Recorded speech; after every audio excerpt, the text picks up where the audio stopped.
Despite another triple-double from Josh Giddey, the Chicago Bulls end the West Coast trip with a loss to the LA Clippers. We'll talk about it right after this.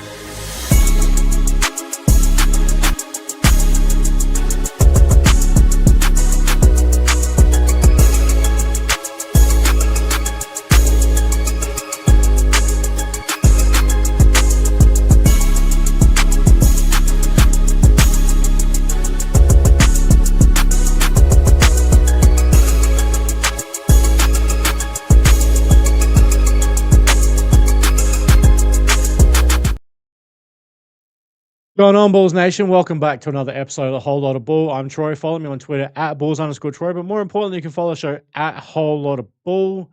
So the Chicago Bulls have ended the 5-game West Coast trip with a loss to the LA Clippers, going down 119 to 108 at the Intuit Dome. Beautiful arena that the Clippers have got there. Obviously, it's their second year in that stadium.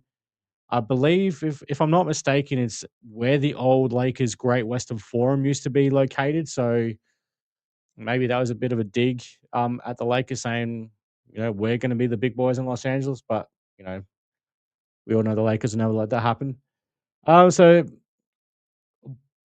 another game that the Bulls were competitive in, but just fall short in the end. And Josh Giddey with another triple double in this game. He finishes with 20 points, 11 rebounds, 10 assists, 8 of 20 from the field, 4 of 11 from downtown. So not highly efficient with his scoring. Didn't get to the free throw line at all, which is disappointing to see. On a positive note, only has 2 turnovers. So a 5-to-1 turnover ratio, you're going to live with that every single day of the week. Like you will happily have that, as well as when he's scoring 20 points for you as well. But Josh Giddey with that triple double does move past Michael Jordan into sole spot of 20th. Well, actually tied for 19th, I believe it is, all time with Grant Hill for most triple doubles in NBA history.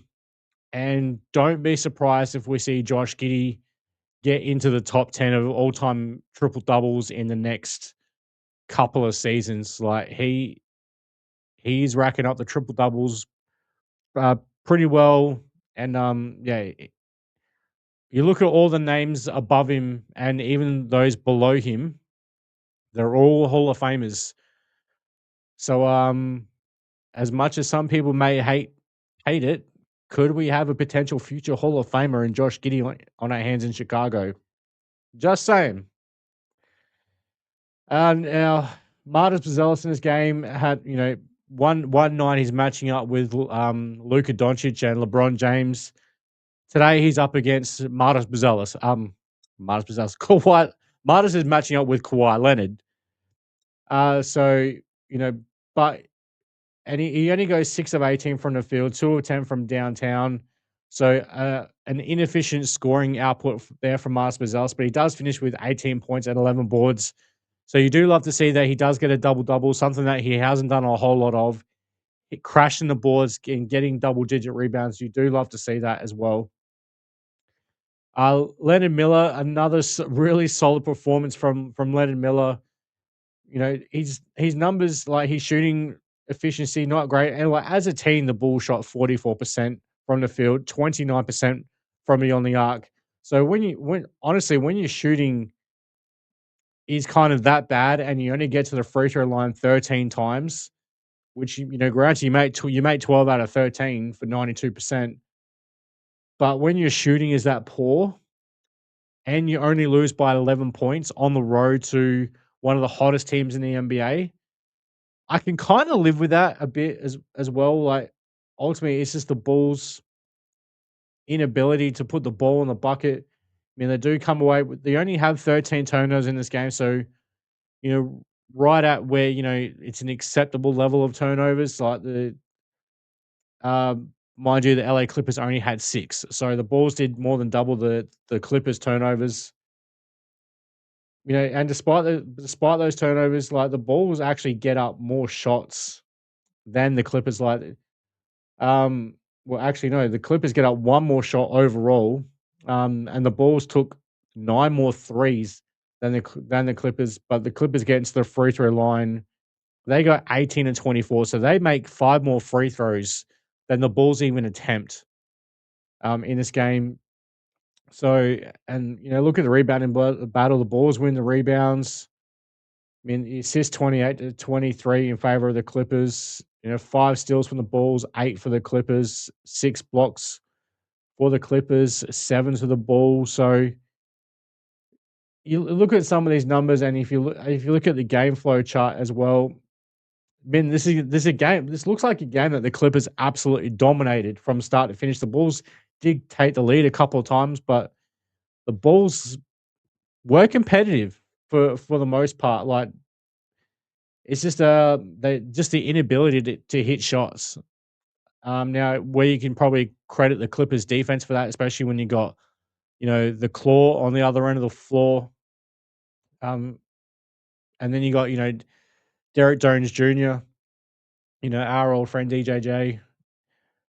So the Clippers have some players defensively that can bother you. Brook Lopez, like, he ends up with 5 blocks in this game. So he was just protecting the rim. I mean, the Clippers have been a team that have been an absolute tear after starting this season absolutely terribly.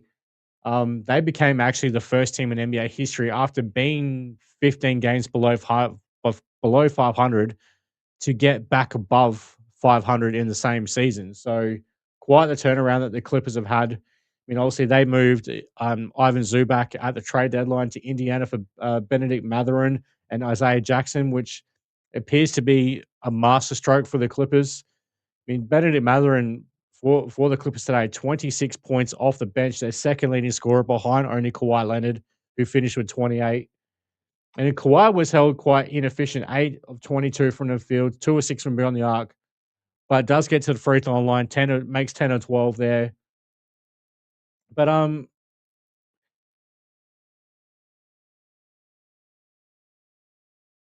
can we please, Billy Donovan, why do you do this to us? Why? Do you I mean, I know Phil, shout out Phil from Chicago Bulls Breeze and our, co-host on Bulls Without Borders. He put out a short about this. Why does Billy Donovan hate us? Why does he constantly put Patrick Williams on the floor? This guy is fucking garbage. Now, there'll be definitely like, he's got fans out there who will say he was pretty good defensively. No, he was okay at best. And offensively, he is fucking garbage. I mean, how he ends up, and okay, some people, but he was a +3 in the plus minus. This is why the plus minus is a flawed stat, especially when you're looking at it in a one game sample size. He Trey Jones, 21 points off the bench, 10 of 11 from the field, extremely efficient. Only has one rebound and 2 assists, but is a -23. But Patrick Williams, who plays like absolute fucking garbage, is a +3. So tell me how this is a stat on a single game sample size that actually indicates that Patrick Williams actually played well. He didn't. He is fucking garbage. He is fucking trash. I do not need to see this guy wear a Chicago Bulls uniform ever again. I don't even want to see him on the end of the bench wearing warm-ups. Put his ass in street clothes for the rest of his contract, as long as that contract is still under the authority of the Chicago Bulls. I do not want to see this bum play for the Chicago Bulls ever again. He is garbage. Play Lachlan Ulbrich, Patrick Williams minutes, because you know what? At least Lockie Ulbrich is actually going to fucking do something out there. He may not get stats. He's not going to go create his own shot, nothing like that. But at least Lockie Ulbrich is actually out there on the floor. He's actually going to bring something positive to the team, because Patrick Williams doesn't bring you fucking jack shit. Anyway, Nick Richards gets his first start for the Chicago Bulls, finishes with 10 points, 8 rebounds, like 3 of 10 from the field, so not you know, very inefficient there. Does go 1 of 3 from beyond the arc and gets to the free throw line 4 times, makes 3. Nick Richards would feast a lot more if his hands were a lot more solid because he seems to have butterfingers for some reason. And I'm not saying this to try and hype up Josh Giddey in the slightest, but how many more buckets Nick Richards would actually be able to get for himself and easy buckets if he was able to catch these beautiful passes that Josh Giddey hits him with. So you see so many times when Nick Richards will fumble the ball on a basic catch from a even just a basic pass thrown by Josh Giddey. But hey, and I've been one who's been had really liked getting Nick Richards at the trade deadline. I thought it was a good deal. Usman Jang, whatever. I know there's a lot of Bulls fans going, "We should have held on to Usman Jang, like for potential. Oh, why'd you trade him for Nick Richards for?" I mean, like Nick Richards is a type of backup. He's a perfectly fine backup center. Do I need to see him starting for the Chicago Bulls next year when we've got an actual starting caliber center? Hell fucking no. But he's a perfectly fine backup center who should be able to bring the rim running, shot blocking ability that suits perfectly with Josh Giddey. Rob Dillingham in this game, hey, maybe was it the warm weather in Los Angeles that brought out the best from Rob Dillingham? Because these 2 games in LA, he's actually looked like he may belong in the NBA. But I'm gonna hold my opinion on that going forward because I'm not gonna change my tune on a guy on a 2-game sample size until he can show some sort of consistency going forward. I'm still out on Rob Dillingham, and I make no apologies for that whatsoever. But 12 points, 4 rebounds, 4 assists, has a steal, does have the 3 turnovers, but effective shooting the ball, 5 and 9 overall, 2 or 3 from beyond the arc. Hey, I'll give credit where credit is due. Well played in these 2 games in Los Angeles, Rob Dillingham, or as you know what, we're not I'll leave that for Bulls Without Borders, but there's a nickname that we gave Rob Dillingham on Bulls Without Borders. So if you want to know what that nickname is, go check out today's episode of Bulls Without Borders. We went off the shout out to my guys, Hayes, Phil, Neil, and Guilty. That was probably the most off the rails episode we've done so far, and it's such a fun show to do with those guys. Those guys are amazing. We're just a bunch of guys talking, like just shooting the shit. We got no, like to be honest, we got no real structure other than like we may have one main topic that we want to talk about, but for the most part, we're just shooting the shit about our Chicago Bulls, and it goes off the rails, and it's a fun show. So if you haven't checked out Bulls Without Borders, please do so. Gershon Yabusele checked in. He returned from injury for the Bulls in this game. Finishes with 11 points. 4 or 6 from the field, 3 or 3 from me on the arc, only the 2 boards, but hey, nice little return game there from Yabba Dabba Doo. And yeah, I already like spoke about Trey Jones, like highly efficient night, 21 points, 10 of 11 from the field.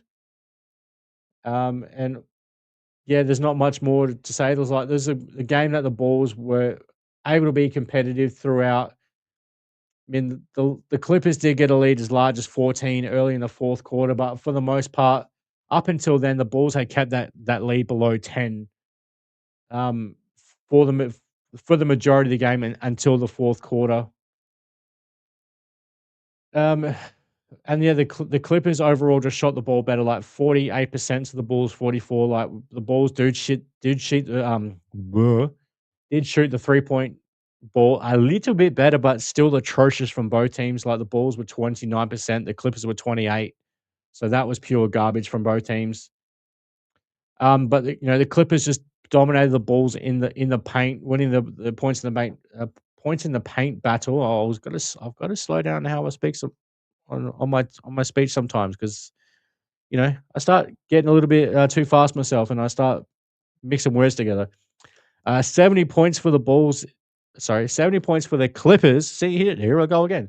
70 points for the Clippers in the paint, only 56 for the Bulls. Clippers win the second chance opportunity, 16 points to the Bulls, 9.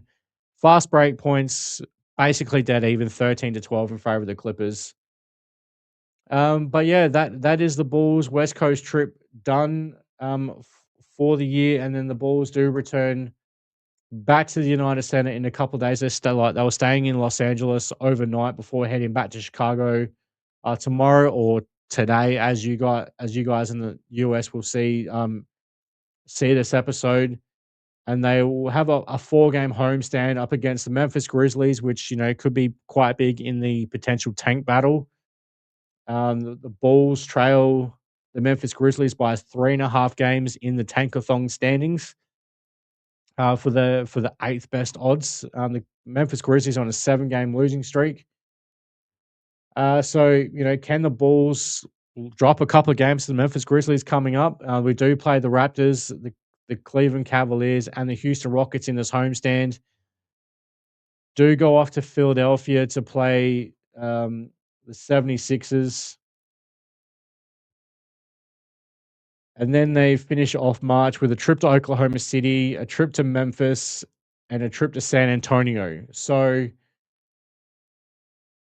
there's definitely a potential there. Like Memphis may be the only game you could potentially write down as a win for the Chicago Bulls, but obviously we all know that all the tank fans, the pro tankers, want that game to be an L. So there's definitely potential that the Bulls could drop a number of games coming up, and as we go into the last month of the season, hosting Indiana Pacers, you think that will be a win.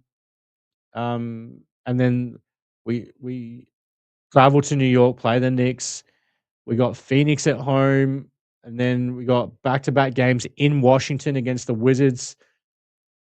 Trey Young is now playing for the active for the Washington Wizards, so that's a potential couple losses, there. But hey, the Bulls, those might be games that the Bulls win. And the last 2 games of the season, we got the Orlando Magic and the Dallas Mavericks. The Dallas Mavericks game being in Dallas, so depending on how the Dallas Mavericks wind down their season, that could be a game where the Bulls may need to lose that game to help their lottery odds and get up into as high as the seventh best odds in the lottery tank standing. So yeah, it's going to be interesting. Well, we had now 15 games left for the season, and yeah, whatever will be. Again, I'll repeat this for the remainder of the season. Wins and losses don't bother me. What I am interested in is the play and development of Josh Giddey and Marcus Buzelis. You can even throw in like the likes of Leonard Miller, for example, to see what you know can he show us what he can bring to this team next year. He is on I believe it is a team option for next season. So do the Bulls? Is he a player that the Bulls bring back next season? Rob Dillingham, can he start building in some consistency? He's getting minutes. Can he build some consistency and prove that he's worthy being on the roster next year? Does it? And if he does it make Trey Jones expendable? I personally wouldn't. I would be keeping Trey Jones over Rob Dillingham every single day of the week. But hey, it's up to Rob Dillingham to prove that he's worthy of hanging around. So we shall see what happens. But that's going to do it for me tonight. I'm going to go watch some AFL footy. And hey, my Port Adelaide does begin their season tomorrow. So excited to check that out. Unfortunately, my Adelaide 36ers tonight, for those of you who keep track of what I will say about the Adelaide 36ers, unfortunately, in game 2 of this best of 3 series against the Southeast Melbourne Phoenix, we took an L, had an 18-point lead in the first half, and we blew it. As far as I'm concerned, that's a game that the LA 36ers lost. They weren't beaten. Stop playing defense, stop rebounding, and you just allow them to absolute cook you in the end. So that series shifts back to Adelaide for the third and deciding game on Tuesday night. And then, winner goes into the grand final series to play either the Perth Wildcats or the Sydney Kings, most likely to be the Sydney Kings. And those two are playing now as we speak in game 2 of their series. That's being played in Perth, and the Sydney Kings do lead that series Um, 1-0, and hey, why not? Let's have a quick look at the score before we wrap this up. I do hope that the Perth Wildcats do pull out a win in game 2. And as we currently stand, the Perth Wildcats do have a 5-point lead on the Sydney Kings in the second quarter. So hey, go Wildcats! Get that dub and force game 3 back in Sydney. All right, guys, that's it for me tonight. So don't forget, you guys can hit the like button and subscribe to the channel if you haven't already. Check us out. Also, check us out on Bulls Without Borders if you haven't already. So yeah, again, shout out to Hayes, Phil, Neil, and Guilty. Best bunch of blokes you'll come across. We have a great time on Bulls Without Borders. All right, don't forget, you guys can follow me on Twitter at Bulls_Troy. Follow the show at Whole Lotta Bull. So until next time, Bulls Nation, see red, be good, go Bulls.